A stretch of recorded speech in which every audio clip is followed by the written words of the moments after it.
Hello everyone, ఈ వీడియోలో short నల్లపూసలు గోల్డ్వి చూపిస్తున్నానండి. ఇది 22 క్యారెట్ గోల్డ్. గోల్డ్ ఆర్నమెంట్స్ తీసుకునేటప్పుడు మనకి కొంత కన్ఫ్యూజన్ ఉంటుంది అండ్ షాప్స్ వాళ్ళు చేసే ట్రిక్స్కి కూడా మనం పడుతూ ఉంటాం అప్పుడప్పుడు. నేను గోల్డ్ షాప్కి వెళ్ళినప్పుడు ఈ ఆర్నమెంట్ తీసుకోవాలి అనుకుని వెళ్ళలేదు. 10 గ్రామ్స్లో ఏదైనా ఒక మంచి గోల్డ్ ఆర్నమెంట్ తీసుకుందాము, మొత్తం కంప్లీట్గా గోల్డ్ మాత్రమే ఉండేలాగా తీసుకోవాలని అయితే డిసైడ్ అయ్యి వెళ్ళాను. ఎందుకంటే ఆల్రెడీ స్టోన్ జ్యువెలరీలో ఇన్వెస్ట్ చేసి ఉన్నాము.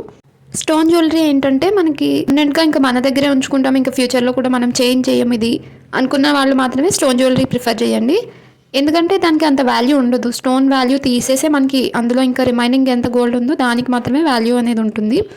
బట్ ఫైనలీ మనం ఏం తీసుకోవాలని షాప్కి వెళ్ళినా కూడా వాళ్ళు చేసే ట్రిక్స్కి మనం ఎలాగోలాగా పడుతూ ఉంటాము. సో నేను కూడా ఈ నల్లపూసలు డిజైన్ చూసినప్పుడు నాకు ఇది కావాలనిపించింది. సో ఇది ఏంటంటే ఆల్రెడీ రెడీమేడ్వి ఉన్నాయి వాళ్ళ దగ్గర. 22 క్యారెట్లో మనం సెలెక్ట్ చేసుకోవచ్చు, మోడల్స్ ఉంటాయి. ఇంకా మనకి ఏదైనా పిక్చర్ నచ్చినా కూడా మనకి మేకింగ్ చేసిస్తారు వాళ్ళు. అండ్ గోల్డ్ పర్చేస్ చేసినప్పుడు మనం దృష్టిలో పెట్టుకోవాల్సింది ఏంటి అంటే, కొంతమంది ఎక్కువ ఇన్వెస్ట్ చేయలేక 18 క్యారెట్లో గోల్డ్లో కూడా ఆర్నమెంట్స్ తీసుకుంటూ ఉంటారు.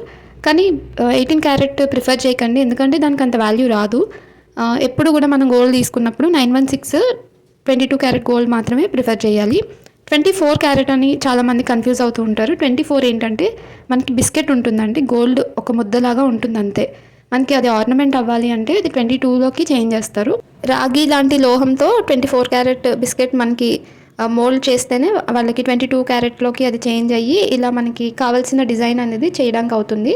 సో ఇది 22 క్యారెట్ గోల్డ్ అనమాట. సో ఈ నల్లపూసల డిజైన్ ఏంటి అంటే నెక్ వరకు సింగిల్ లైన్ వస్తుందండి.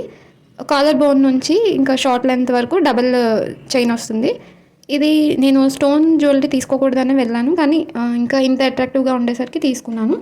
గోల్డ్ పర్చేస్ చేస్తున్నప్పుడు మనం గుర్తుపెట్టుకోవాల్సిన విషయం ఏంటి అంటే, మనం ఫైనాన్షియల్గా ఎంత స్టేబుల్గా ఉన్నామో చూసుకొని మనం గోల్డ్ అనేది పర్చేస్ చేయాలి. ఈ నల్లపూసలు నేను 2016లో తీసుకున్నానండి. అప్పుడు నాకు టోటల్గా 11.300 మిల్లీగ్రామ్స్కి 36,000 చేంజ్ ఎంతో పడింది. అప్పుడు గ్రాము 3,400 ఎంతో ఉండేదండి. అప్పటికి ఇప్పటికీ కంపేర్ చేసుకుంటే గోల్డ్ ప్రైస్ చాలా హెవీగా పెరిగింది, before Covid and after Covid. ఇంకా ఇప్పుడు గోల్డ్ కొనాలంటే కొంచెం కష్టమే, చాలా కష్టం. అయితే మన కంట్రీ ఎకానమీని బట్టి గోల్డ్ రేట్ అనేది ఉంటుంది. ఈ గోల్డ్ రేట్ అనేది మనకి ఎంతైనా ముందుకు పెరుగుతుంది కానీ తగ్గదు. ఎప్పుడైనా తగ్గితే 100 రూపీస్ 200 రూపీస్ ఇంత డిఫరెన్స్లోనే తగ్గుతుంది, కానీ చాలా అంటే థౌజండ్స్లో ఏం తగ్గిపోదు గోల్డ్ రేట్ అనేది. సో అది గుర్తుపెట్టుకుని ఎప్పుడైనా గోల్డ్ తీసుకునేటప్పుడు ఎక్కువ గోల్డ్ ఉండేటట్టే చూసుకోండి. స్టోన్స్ అవి అవాయిడ్ చేసేస్తే బెటర్.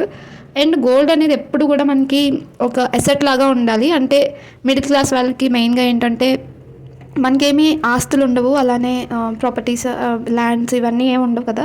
సో ఎప్పుడైనా మనకి హెల్త్ ఎమర్జెన్సీ కానీ బిజినెసెస్లో కానీ ఏమైనా అప్స్ అండ్ డౌన్స్ వచ్చినప్పుడు ఈ గోల్డ్ అనేది మనకు ఒక అసెట్ లాగా యూజ్ అవుతుంది అనమాట. సో అందుకని ఎక్కువ మనం గోల్డ్ వెయిట్ ఎక్కువ వచ్చేటట్టు గోల్డ్ అనేది ప్రిఫర్ చేయాలి. అంటే మనం ఎప్పుడైనా బ్యాంక్లో పెట్టినా కూడా వాళ్ళు స్టోన్ వెయిట్ తీసేసి ఓన్లీ గోల్డ్కి మాత్రమే వాళ్ళు వాల్యూ ఇస్తారండి. గోల్డ్ ఇన్వెస్ట్మెంట్ ఇప్పటి నుంచైనా స్టార్ట్ చేయండి. మన శాలరీలో ఒక 10 to 20% అనేది మనం గోల్డ్కి సేవింగ్స్లో పెట్టుకోవాలి ఎప్పుడు కూడా. ఎందుకంటే ఏదైనా మనకి ఎమర్జెన్సీ వచ్చినప్పుడు ఇన్స్టెంట్గా మనకి మనీ వచ్చే ఒకే ఒక సోర్స్ అండి. అంటే మన చుట్టూ ఎంతమంది ఉన్నా మనకు అవసరం అయినప్పుడు మనకి హెల్ప్ అవ్వరు. సో వాళ్ళకి డిఫరెంట్ రీజన్స్ ఉంటాయి. ఫర్ ఎగ్జాంపుల్ మన దగ్గర ఒక 10 cents ల్యాండ్ ఉందనుకోండి, అలానే ఒక 10 గ్రామ్స్ గోల్డ్ ఉందనుకోండి.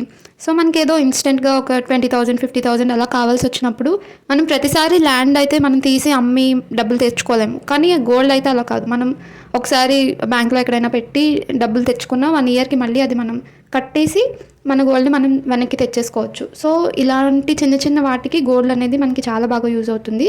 సో ఈ వీడియో ఎంతమందికి నచ్చుతుందో నాకు తెలీదు. ఒకవేళ ఈ వీడియో చూసి ఎవరైనా రిలేట్ అయ్యారు అనుకుంటే మీ ఒపీనియన్ ఏంటో కామెంట్ సెక్షన్లో రాయండి.